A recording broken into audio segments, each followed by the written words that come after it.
Bismillahirrahmanirrahim. Assalamualaikum warahmatullahi wabarakatuh. Perkenalkan, nama saya Rizky Ramadhani, NIM 232104030006. Di sini saya akan membahas materi saya yang berjudul Simeme Al-Wihdah Ad-Dalaliyah Al-Wihdah Al-Mu'jamiyah dalam ilmu dilalah wal ma'ajim. Baik, yang pertama yang kita akan bahas yaitu pengertian dari Al-Wihdah Ad-Dalaliyah atau satuan semantik. Jadi istilah satuan semantik dalam bahasa Arab itu disebut sebagai Al-Wihdah Ad-Dalaliyah. Dan juga ada istilah sememe yang berasal dari bahasa Yunani yang dipopulerkan oleh Adolf Noren, seorang linguis asal Swedia pada tahun 1908. Nah, pada definisi dari satuan semantik ini, para ahli bahasa memiliki perbedaan pendapat mengenai definisi dari Al-Wihdah Ad-Dalaliyah ini. Berbagai definisi satuan semantik yang diutarakan oleh para ahli bahasa yaitu sebagai berikut. Yang pertama, Al-Wihdah Ad-Dalaliyah adalah satuan makna yang terkecil. Itu yang pertama. Yang kedua, bahwa Al-Wihdah Ad-Dalaliyah ini himpunan ciri-ciri yang mampu membedakan makna. Yang ketiga, yaitu Al-Wihdah Ad-Dalaliyah adalah ekstensitas ujaran yang merefleksikan perbedaan makna. Nah, jadi ada berbagai macam perbedaan dari definisi Al-Wihdah Ad-Dalaliyah ini. Menurut Ahmad Mukhtar, ekstensitas bentuk ujaran dari yang berbentuk morfem hingga ungkapan dapat dianalisis dari dua sisi. Yang pertama yaitu dianalisis dari sisi satuan leksikal, dan yang kedua yaitu dari sisi satuan semantik. Nah, kapan dapat dianalisis melalui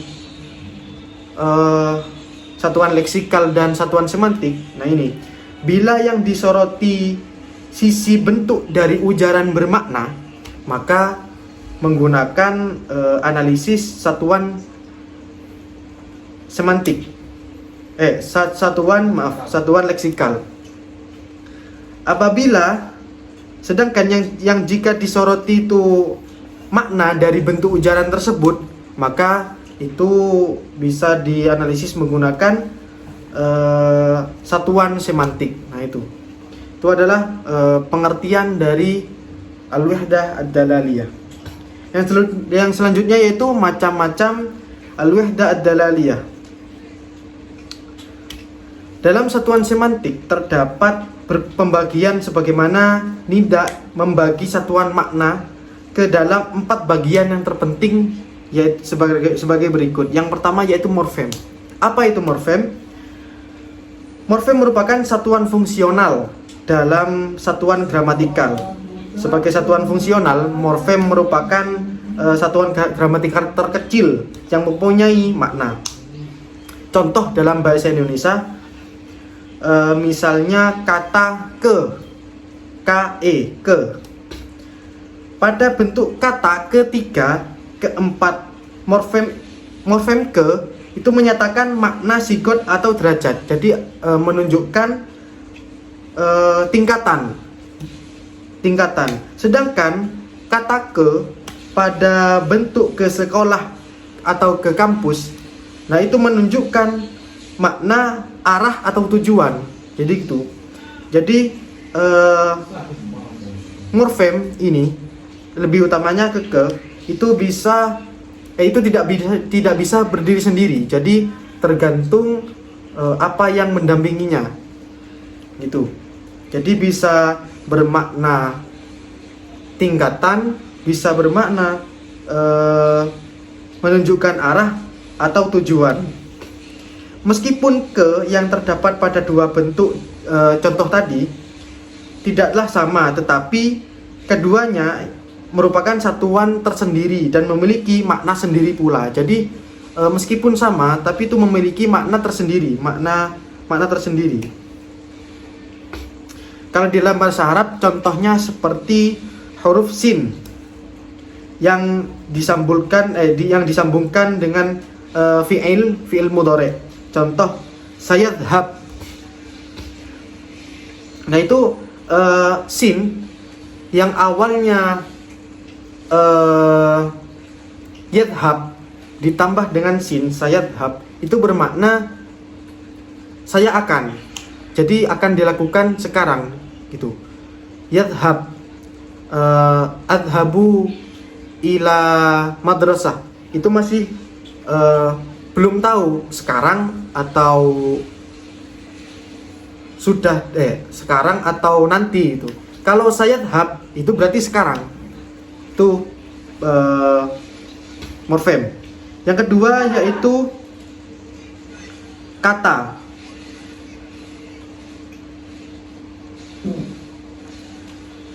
Kata di sini merupakan bagian yang sangat penting dalam tatanan satuan semantik.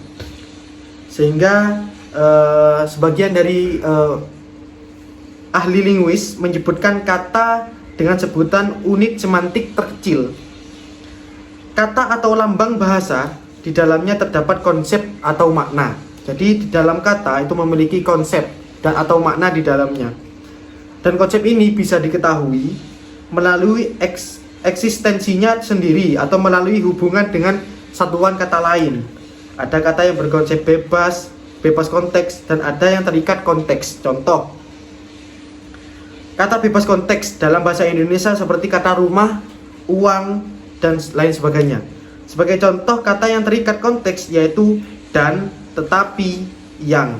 Nah, ini merupakan ada perbedaan. Yang bermaksud bebas konteks ini bisa berdiri sendiri, dan terikat dengan konteks itu tidak bisa berdiri sendiri. Harus ada kata lain yang mendampinginya. Seperti tadi kata yang. Yang kalau hanya cuma yang saja itu tidak bisa memahamkan. Nah, kalau ada kata lain yang mendampinginya seperti yang dalam atau yang tinggi, nah itu kan bisa difahami gitu. Jadi kata ini ada yang bisa berdiri sendiri atau bebas konteks, dan tidak bisa berdiri sendiri atau terikat dengan konteks.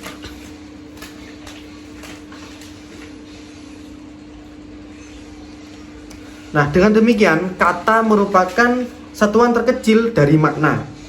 Di samping itu dapat kita pahami bahwa sebuah makna tidak dapat dipahami dengan tepat tanpa kita mengetahui terlebih dahulu kata-kata yang berada di depan maupun di belakang gitu. Kata yang kita ingin pahami tersebut. Jadi, kalau kita ingin memahami suatu kata, satu kata, kita harus mengetahui kata yang di sebelumnya ataupun kata yang di setelahnya. Seperti contoh rumah. Apa yang dimaksud rumah? Apa? Nah, kalau kita mengetahui kata yang setelahnya, setelah rumah itu, kita akan bisa memahami. Contoh rumah yang bagus, oh berarti rumah ini bagus gitu. Kalau cuma rumah, ya wis cuma rumah itu saja gitu. Nah, itu kata. Yang selanjutnya yaitu frasa. Adapun satuan semantik yang lebih besar dari kata yaitu frasa. Frasa adalah sesuatu yang tersusun dari satuan-satuan kata gitu. Frasa adalah sesuatu atau kalimat atau huruf-huruf yang tersusun dari satuan-satuan kata. Frasa dalam bahasa Indonesia didefinisikan sebagai satuan gramatikal yang berupa gabungan kata yang bersifat non-predikatif atau tidak memiliki fungsi predikat. Dan bentuk frasa itu adalah morfem bebas, bukan morfem terikat. Misalnya, roda berputar, bunga mekar, belum makan, dan sebagainya. Nah, di sini frasa itu dibagi menjadi 3 macam. Yang pertama yaitu idiom ya. Yang kedua yaitu struktur kesatuan. Yang ketiga yaitu kata majemuk. Yang pertama yaitu idiom. Idiom adalah ungkapan yang memiliki makna yang berbeda dari arti masing-masing kata penyusunannya. Jadi idiom dapat juga didefinisikan sebagai ungkapan dalam bentuk gabungan dua kata. Jadi gabungan dua kata atau lebih yang membentuk arti baru yang tidak bisa dimengerti apabila diartikan per kata. Contoh di sini buah bibir. Nah, ini kan dua gabungan kata, dua kata yang digabung dan itu menghasilkan makna baru, dan apabila diartikan satu persatu katanya itu tidak memahamkan. Contoh ini buah bibir, buah dan bibir, buah bibir mulut, berarti itu kan tidak memahamkan. Nah, ini menghasilkan makna baru yang bermakna bahan pembicaraan. Contoh yang lain, busuk hati yang busuk itu kan tidak memahamkan. Maksudnya hati yang busuk gimana? Nah, ini menciptakan makna baru yang berarti jahat. Nah, itu idiom.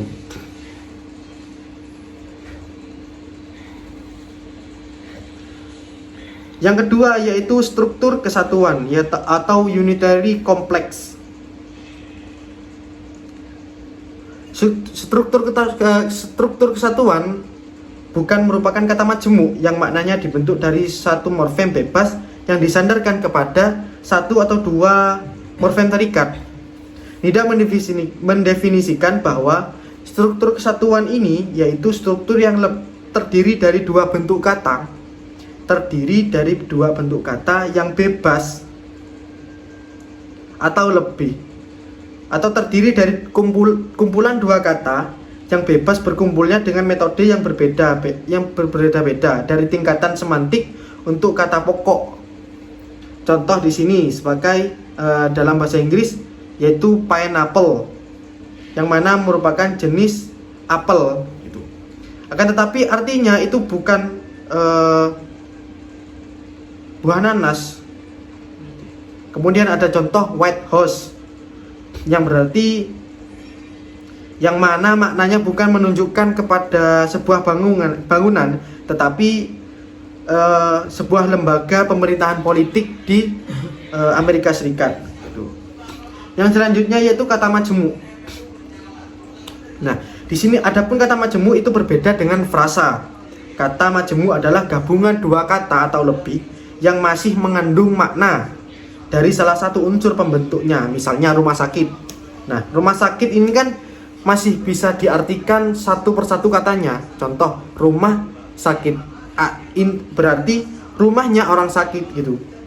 Gabungan antara kedua kata tersebut bukan berarti rumah yang sakit, bukan rumahnya yang sakit, akan tetapi rumah untuk orang-orang yang sakit. Jadi dapat disimpulkan bahwa kata majemuk adalah gabungan dua kata yang masih memiliki kaitan dengan salah satu katanya. Itu. Yang selanjutnya macam-macam dari satuan semantik yaitu bunyi tunggal atau fonem. Dalam fonologi terdapat dua cabang ilmu yaitu fonetik dan fonemik. Fonetik mengkaji bunyi bahasa tanpa memperhatikan apakah bunyi itu berfungsi sebagai pembeda makna atau tidak. Itu fonetik. Sedangkan fonemik mempelajari bunyi bahasa yang fungsinya sebagai pembeda makna gitu. Jadi antara fonetik dan fonemik itu memiliki perbedaan. Fonetik itu tidak memperhatikan pembeda makna atau tidak, sedangkan fonemik itu memperhatikan berfungsi sebagai pembeda makna. Karenanya yang menjadi satuan semantik hanyalah bunyi yang mengandung makna atau yang membedakan makna itu. Satuan semantik yang berupa bunyi tunggal atau lebih kecil dari morfem. Contohnya dalam bahasa Arab seperti makna dhammah pada mutakallim.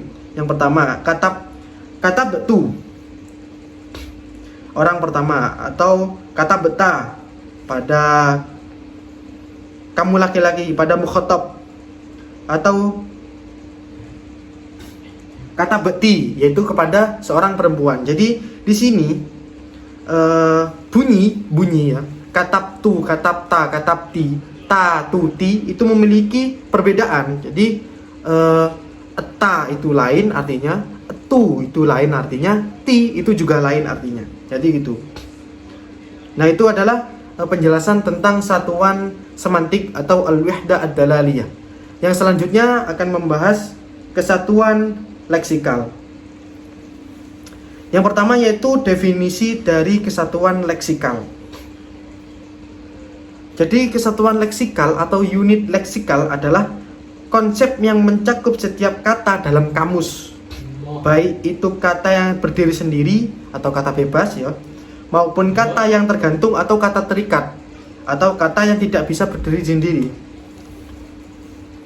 Kata tidak dilihat hanya sebagai suara yang diucapkan, tetapi sebagai bagian dari kumpulan kata yang dalam pikiran yang bisa dihimpun dalam sebuah kamus. Dalam konteks ini, kata tersebut dianggap sebagai bagian dari sistem bahasa yang disebut leksem, atau dalam terjemahan Arabnya ajmam likasim atau wihda al-mujamiyah. Kata ini bisa merupakan morfem independen seperti kata buku atau membaca. Independen itu maksudnya yang tidak terikat ya, yang bebas, atau morfem fungsional. Contoh seperti akan, jika. Nah, fungsional ini yang tidak terikat. Nah, setelah kita mengetahui pengertian dari al-wahdah ad-dalaliyah atau satuan leksikal dan leksem, kita akan menuju jenis-jenis kesatuan leksikal atau jenis-jenis al-wahdah ad-dalaliyah. Para ahli bahasa Arab zaman dahulu membedakan dua bidang utama, yaitu ilmu bahasa yang dipelajari oleh ahli bahasa dan ilmu tata bahasa yang dipelajari oleh ahli tata bahasa. Itu ilmu bahasa yang menjadi fokus perhatian kita berkaitan dengan kamus atau leksikon. Minat para ahli bahasa terhadap bidang ini sudah muncul sangat awal, terutama dengan Abdullah bin Mas'ud dan khususnya dengan Khalil dalam teori dan penerapannya. Minat para ahli bahasa terhadap kosakata dalam bahasa Arab didasarkan pada pemahaman teoritis tentang perbedaan antara kata-kata yang baru muncul, kata-kata yang benar-benar asli Arab, kata-kata yang benar-benar dari bahasa lain maupun disesuaikan dengan aturan bahasa Arab, dan kata-kata yang dipinjam dari bahasa lain tanpa perubahan. Yang pertama yaitu fushah. Fushah adalah kata-kata yang digunakan oleh orang Arab yang hidup dalam lingkungan asli dan murni, yang tidak terpengaruh oleh bahasa-bahasa asing. Jadi fushah ini bisa dikatakan bahasa aslinya. Para ahli bahasa mengumpulkan kata-kata fushah dari suku-suku tertentu yang tinggal di daerah-daerah terpencil yang jauh dari pengaruh negara-negara tetangga. Seperti biasanya yang terkenal itu kaum suku Badui. Nah, itu. Akhir periode Al-Fushah diperkirakan berakhir pada abad ketiga Hijriah di pedesaan, dan beberapa orang menganggap berlanjut hingga ke awal abad keempat Hijriah. Beberapa suku yang dianggap menggunakan bahasa Arab yang paling murni adalah yang pertama suku Quraisy, suku Qais, suku Asad, suku Tayyi, suku Hudail, suku Tamim, dan suku Kinanah. Yang kedua yaitu Al-Maulad. Kata Al-Maulad merujuk pada kata-kata yang muncul dan masuk dalam kosakata Arab setelah berakhirnya zaman Fushah. Pada masa ini orang Arab mulai berinteraksi dengan bangsa-bangsa lain seperti Rusia,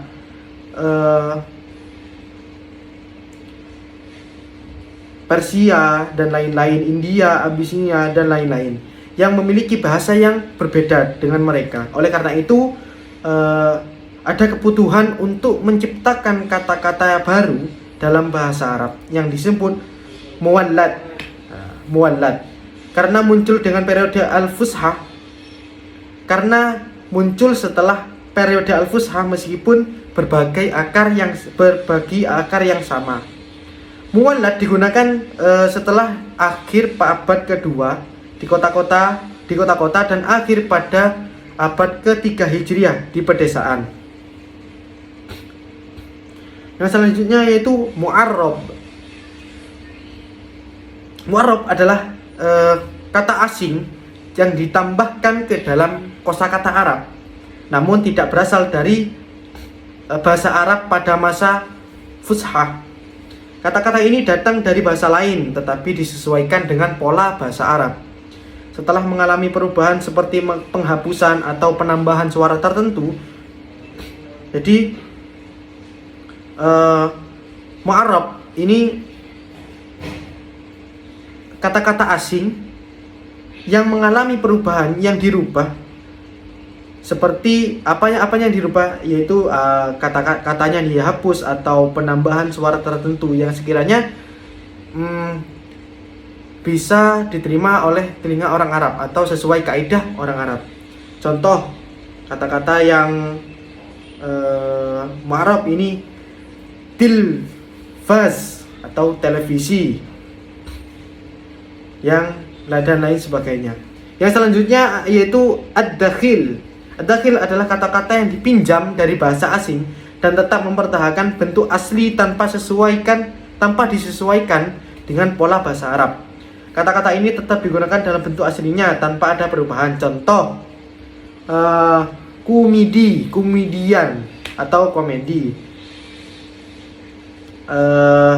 Internet itu ad-dakhil. Jadi pinjaman dari bahasa asing tapi tetap mempertahankan bentuk bunyi dari kata tersebut, itu namanya ad-dakhil. Yang selanjutnya yaitu muhaddats. Muhaddats adalah kata-kata yang diciptakan oleh orang-orang modern di zaman kita ini, di zaman sekarang, dan tidak ada pada masa sebelumnya. Kata-kata ini bukan berasal dari al-fushah atau muwallad. Nah, jadi kata-kata ini hanya ada pada zaman sekarang. Jadi sebelumnya tidak ada. Contoh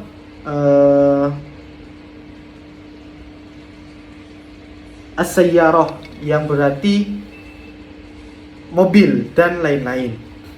Jadi pembahasan tadi dapat kita simpulkan, yaitu yang pertama, satuan semantik adalah unit makna dalam bahasa Arab yang dapat dianalisis dari dua segi bentuk, yaitu leksikal dan semantik.